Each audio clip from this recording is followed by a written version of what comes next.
Modern history എന്ന് പറഞ്ഞ് national history എന്ന് പറഞ്ഞ് ബിൽഡപ്പ് ചെയ്തെടുത്ത ഭൂതകാലത്തിനുള്ളിൽ പ്രതീക്ഷിച്ചാലും ഇല്ലെങ്കിലും അതിൽ ഒരു ബ്രാഹ്മണികമായ സവർണമായ ആധ്യാത്മികതയുടെ പരിവേഷമുള്ള ഒരു രാഷ്ട്രീയ ഭൂതകാലം ഒളിച്ചു പാർക്കുന്നുണ്ട്. ഈ രാഷ്ട്രീയ ഭൂതകാലത്തിലാണ് ദേശീയ പ്രസ്ഥാനം നിന്നത്. ഈ രാഷ്ട്രീയ ഭൂതകാലത്തിലാണ് ആധുനിക ഇന്ത്യക്കാർ നിന്നത്. ഈ രാഷ്ട്രീയ ഭൂതകാലത്തെയാണ് തങ്ങളുടെ അഭിമാനാർഹമായ പാരമ്പര്യമായി 90% വരുന്ന ഇന്ത്യക്കാരും പല അളവിൽ തിരിച്ചറിഞ്ഞത്. അങ്ങനെ ദേശീയതാബോധം എന്ന് പറയുന്നതിനുള്ളിൽ പല അളവിലും അനുപാതത്തിലുമായി കുടിപാർക്കാൻ കഴിയുന്ന ഒന്നായിട്ടാണ് വാസ്തവത്തിൽ വർഗീയതയുടെ ഈ ധാരണ രൂപപ്പെട്ടത്. അപ്പോൾ ഈ മുഖ്യധാരാബോധത്തോട് ചേരാത്തതൊക്കെ അപഭ്രംശങ്ങളായി മുഖ്യധാരാ പാരമ്പര്യം, ദേശീയ പാരമ്പര്യം. ഇങ്ങനെ 20-ാം നൂറ്റാണ്ടിൻ്റെ പകുതിയാകുമ്പോൾ ഇപ്പം ഞാൻ 1-2 ഉദാഹരണങ്ങൾ പറയാം. നമ്മൾ പലപ്പോഴും കരുതുന്ന സവർക്കറാണ് ഇതെല്ലാം തുടങ്ങിയതെന്ന്. നിശ്ചയമായിട്ടും സവർക്കറുണ്ട് കേട്ടോ. ഹിന്ദു മഹാസഭയുടെ സമ്മേളനം തന്നെ ദ്വിരാഷ്ട്രവാദം മുന്നോട്ട് വയ്ക്കുന്നത് 1938-ലാണ്. ലീഗ് വയ്ക്കുന്നത് 40-ലാണ്. സവർക്കർ ഇന്ന് മുസ്ലിങ്ങളും ഹിന്ദുക്കളും 2 രാഷ്ട്രങ്ങളാണ് എന്ന വാദം വയ്ക്കുന്നത് 1920-കളുടെ തുടക്കത്തിലാണ്. 23-ലോ മറ്റാണ് അദ്ദേഹം അത് ചെയ്യുന്നത്. അതുകൊണ്ട് ഇത് മുസ്ലിം ലീഗിൻ്റെ അക്കൗണ്ടിൽ എഴുതിയാലൊന്നും തീരുന്ന കാര്യമല്ല. പക്ഷേ നമ്മൾ ആരും ശ്രദ്ധിക്കാത്ത ഒരു ഘടകം കൂടിയുണ്ട്. അത് ഇന്ത്യയുടെ ദേശീയവാദ ചരിത്രത്തിൻ്റെ ഏറ്റവും പ്രധാനപ്പെട്ട പ്രതിനിധിയായി കാണുന്ന R.C.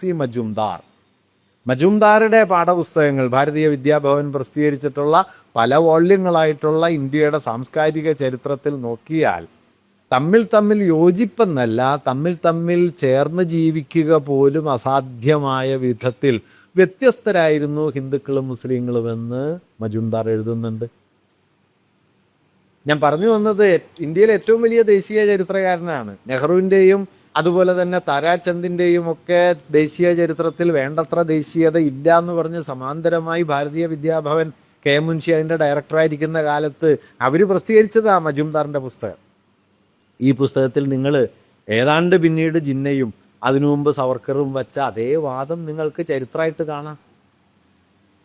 ഇതേ വാദം നിങ്ങൾക്ക് പല രൂപത്തിൽ കാണാം. ഇപ്പോൾ ദേശീയ സ്വാതന്ത്ര്യ സമരത്തിൽ വലിയ തോതിൽ പങ്കെടുത്ത് സർവകലാശാലയിലെ വൈസ് ചാൻസലർ പദവിയിൽ നിന്ന് പുറത്താക്കപ്പെട്ട ആളാണ് KP ജയ്സ്വാൾ. കൽക്കട്ട സർവകലാശാലയിലെ വൈസ് ചാൻസലറാണ്. അദ്ദേഹം എഴുതിയ പ്രധാനപ്പെട്ട ഒരു ഗ്രന്ഥമായിരുന്നു ഇന്ത്യൻ പോളിറ്റി എന്ന ഗ്രന്ഥം. ആ ഗ്രന്ഥത്തിൽ അദ്ദേഹം വാദിക്കുന്നത് വേദങ്ങളിൽ പറയുന്ന സഭകൾ നമ്മുടെ ബ്രിട്ടീഷ് പാർലമെൻ്ററി സംവിധാനത്തിലെ പ്രിവി കൗൺസിലുകൾക്ക് തുല്യമാണ് എന്നാണ്. ബുദ്ധത്തെ മതത്തിലെ സംഘങ്ങൾ ആധുനിക ജനാധിപത്യത്തിന് തുല്യമാണ് എന്നൊക്കെ വാദിക്കപ്പെടുന്നു. ഇങ്ങനെയുള്ള വാദഗതികൾ, അതായത് പൗരാണികതയെ ചരിത്രനിരപേക്ഷമായി ആദർശവൽക്കരിക്കുകയും ആധുനികമായൊരു രാഷ്ട്രസ്വരൂപത്തിൻ്റെ മാതൃകയാണ് അതിലെന്ന് അഹിസ്റ്റോറിക്കലായി ഇക്വലൈസ് ചെയ്യുകയും ചെയ്യുന്ന നിലപാടുകൾ ധാരാളമായിട്ടുണ്ടായി വന്നു. അതിന് വലിയ സ്വീകാര്യത കിട്ടി.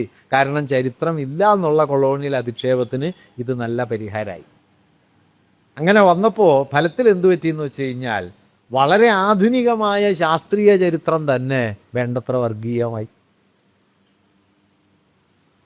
ചരിത്രം വ്യാഖ്യാനമാണല്ലോ.